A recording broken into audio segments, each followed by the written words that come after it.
Not so long ago, there was a woodcutter who lived with his wife and two children, Hansel and Gretel.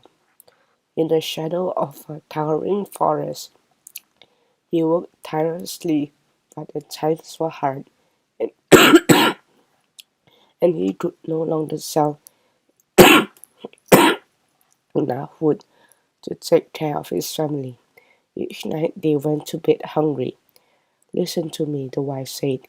"We cannot feed your children any longer. We must get rid of them." She said she was the children's stepmother. "Get rid of them?" the woodcutter shouted. "Never! I love my children." "Then make 4 coffins," the wife scolded bitterly. "One for each of us."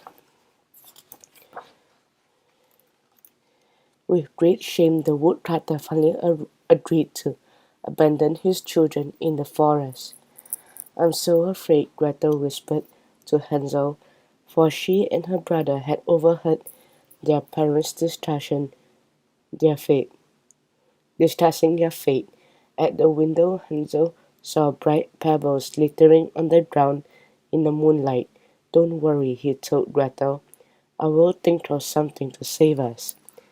In the morning, the woodcutter and his wife took Hansel and Gretel deep into the woods.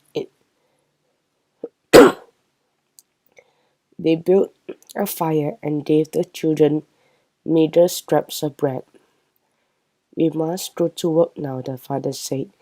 "We will come back before dark to get you." But the children waited long past dark, and no one came to take them home. "I want to be in my warm bed," Gretel cried. "We will soon find our way," her brother told her. When the moon disappeared, a trail of white pebbles gleamed on the ground before them. Hansel had dropped the stones behind them as he and Gretel followed their parents into the wood. The stones led all the way back to the woodcutter's cottage. The man rejoiced when he saw that his children were safe. The stepmother only pretended to be happy. "Those two must go," she said to her husband only days later, "and don't argue with me." This time, as the parents led the children deeper into the forest, Hansel broke up his pieces of bread and dropped the crumbs on the path behind him. Again the woodcutter built a fire and warmed them, and he promised to return for them at the end of the day.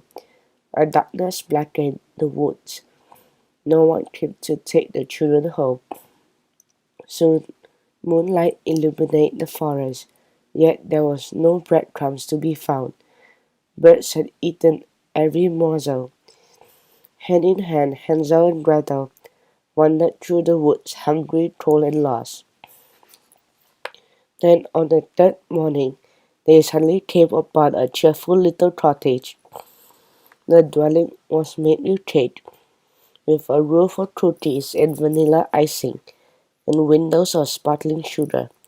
Hansel and Gretel broke off pieces of sweet chocolate and hungrily ate them.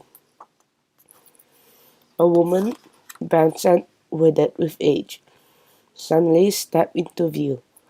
"Who dares to nibble at my delicious house?"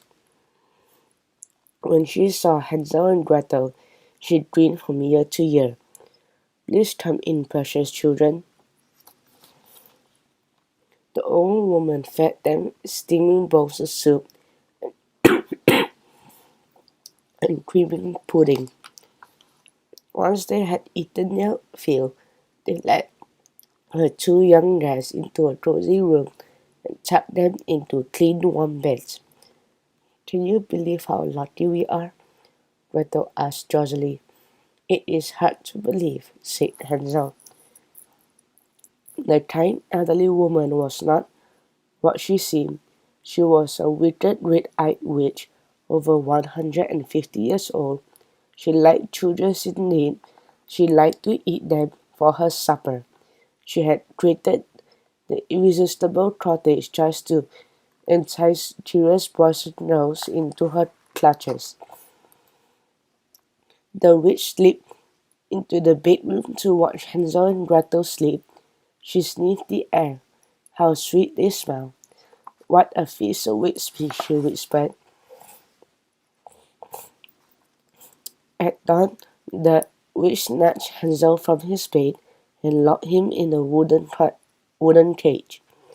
Now we must fatten him up, girlie, she gloated, and a wild, inhuman cackle escaped her. Hansel, you must think of something, Gretel whispered to her brother when she brought him food. The witch is hungry. Maybe you will think of something, Hansel said. I am trapped. Each day the witch poked through the cage at the boy's ribs and thighs. Eat more, she cried. I want my roast to be juicy. Gretel, you must do something, Hansel urged. You must.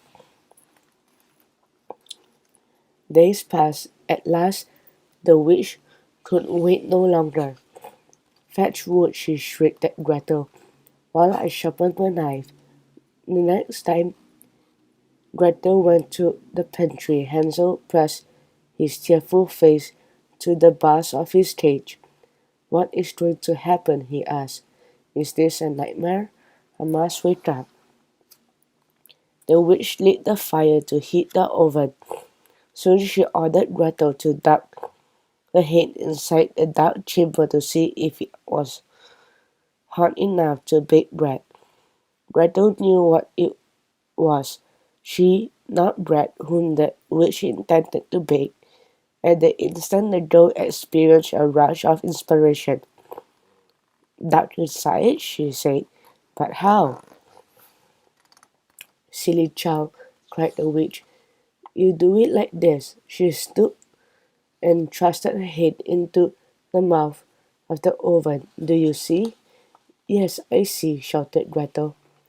With all her might, she shoved against the backside of the witch, and the hideous creature tumbled into the oven. Gretel slammed the heavy door shut and dropped the iron latch in place. Dreadful shrieks echoed through the still air of the forest. Gretel covered her ears and closed her eyes. When at last the cries ended, Gretel gratefully,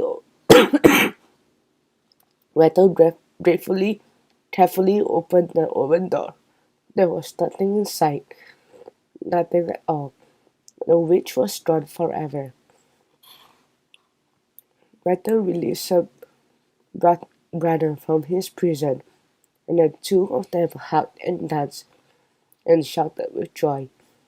Before they fled that awful place, they dared to look through the dusty roof, where they discovered pearls and precious stones scattered everywhere. Can we take them? Asked Gretel. Every last one, said Hansel. They filled their pockets. At long last, after wandering in the forest for days, they came upon a familiar path. Soon they recognized their father's cottage, set among dark hills in dazzling sunlight.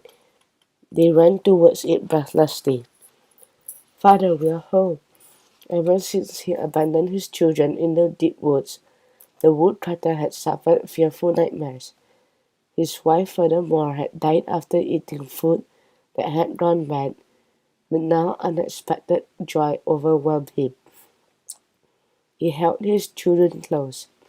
Hansel and Gretel were so thrilled to be reunited with his father, they nearly forgot the treasure they had brought home. They reached into their pockets and displayed handfuls of glowing pearls and precious stones. Look, father, can our cares be over? The woodcutter asked in awe. Yes, yes, yes, his children sang. Thereafter they lived as happily as they knew how.